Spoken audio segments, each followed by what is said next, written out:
So it's September of 2001, and I am an 8th grade humanities teacher in Manhattan at a progressive independent school.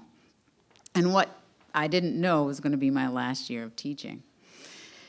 But I am good at what I do. I love 14-year-olds.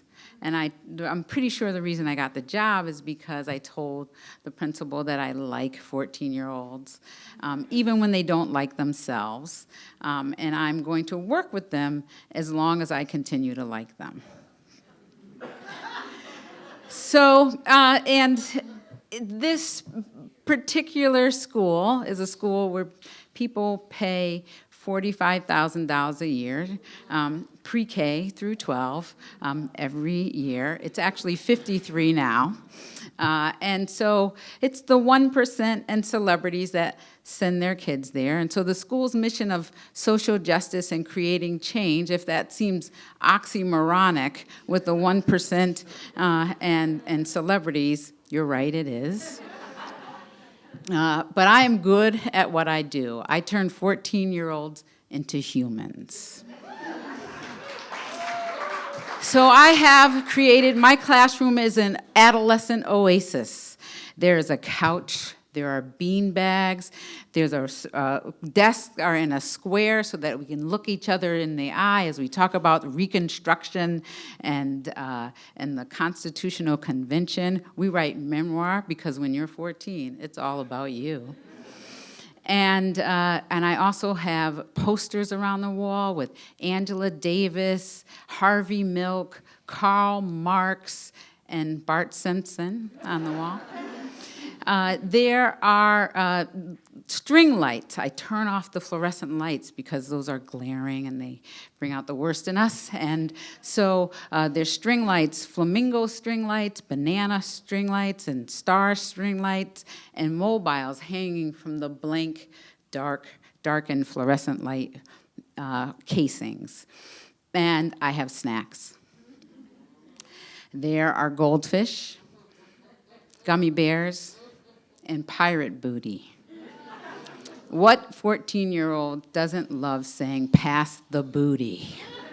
Your booty is on the chair. Whose booty is open? So I'm good at what I do.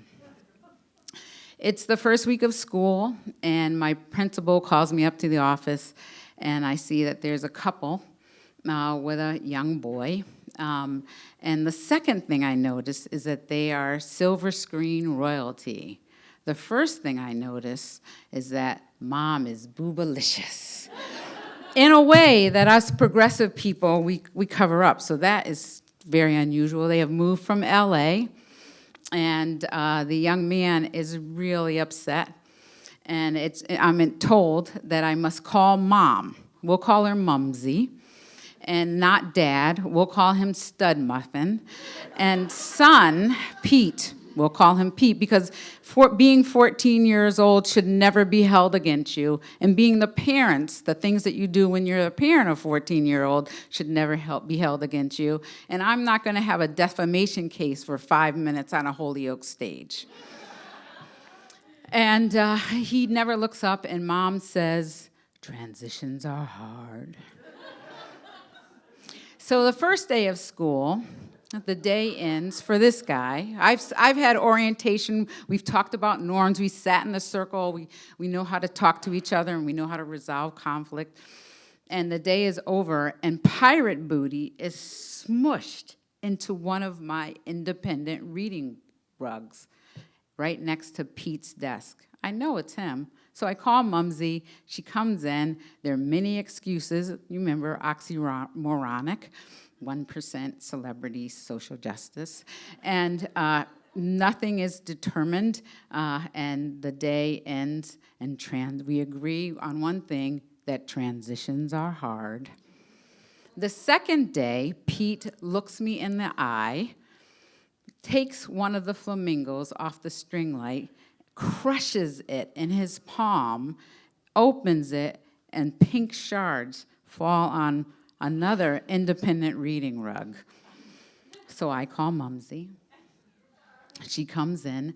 Dad is in rehearsal, and I also saw in the New York Post that he's a bit aggro, so I'm glad I'm not calling him. And we determine nothing, but transitions are hard. And the third day, I look on my whiteboard, and I see very small purple letters, "Plan your own funeral." Now, it is only 2 years after Columbine, and so I erase the board, and I don't call Mumsy, and I go on about my day. And we're a social justice school. The sidewalks are our classroom. The whiteboard, the sidewalks are our whiteboard, really. The whiteboard is where he wrote that stuff. And we're out going in a park to look at open spaces and how that affects mental health and builds community. So we go out.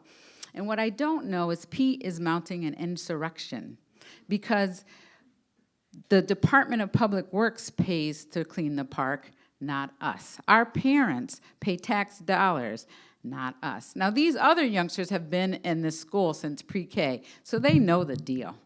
And they're terrified of Pete, and they're a little bit afraid of me. So he sits on a bench as everyone is shoveling and raking, and I don't know, something snaps in me. And I say, "Pete, you need a shovel, a rake, or a bag. I don't care what it is, you get to choose." And he looks at me and with steely eyes, and I look at him, and he seems like he's like a taxidermy human. There's nothing in his eyes. I see a galaxy. I'm like, I'm pretty sure he's a sociopath. He storms off to the hot dog stand and gets Cheetos and Mountain Dew, which Cheetos is like sacrilegious to a pirate booty eating community. And I snap, and I say to Pete, "Grab a rake, grab a shovel, or grab a bag, and stop acting like a spoiled little rich kid." And he takes the Cheetos and throws them on the ground and sits back on the bench and does nothing. So we walk back to the classroom, and Stud Muffin is at the door waiting for me. This is just in the beginning of cell phones, of which Pete has. So I'm not really used to this parent appearing out of nowhere, but he's called Pop. And all the kids file out, and he's there waiting for me, and he's looking mad. He's looking aggro. And he says to me, "You have shamed and humiliated my son in front of others, and I'm angry." And he takes a step towards me. "You should not be working with children." And he takes another step toward me, and I take a step back. And then he literally thumps his chest like he's going to come and get me. I'm a lover, not a fighter. But something comes over me, and I thump my chest and take a step towards him. And he turns on his heel and walks out past the 5 teachers that are staring in the classroom, doing nothing to save me. And I'm pissed. So I take a walk. I walk to the Hudson River. I turn and I look at the Twin Towers, take a breath, and go back to class. A couple of days later, there are a bunch of teachers at the classroom door again. I'm like, what are they looking at now? And they're like being dramatic. And I'm like, all right, I am going to talk to them even though I'm so angry at them. And I walk to the door and open the door and put my head out. And one of them says, "A plane hit the Twin Towers." I look at them, and I'm like, I need to see it for myself. I walk out, and I look, and just above the Twin Tower, there's smoke and fire coming out. I turn around and go back in the classroom and have the kids circle up on the rug, and I have to tell them what has happened. and I do, and I don't get, it's just hard for them to believe. The couple of kids that have their cell phones take their cell phones out and they don't work. And we literally sit on that rug and stare at each other. And I realize that when we are standing there, that it didn't really matter where the pirate's booty was or anything else. Things had really completely changed after that day. Thank you.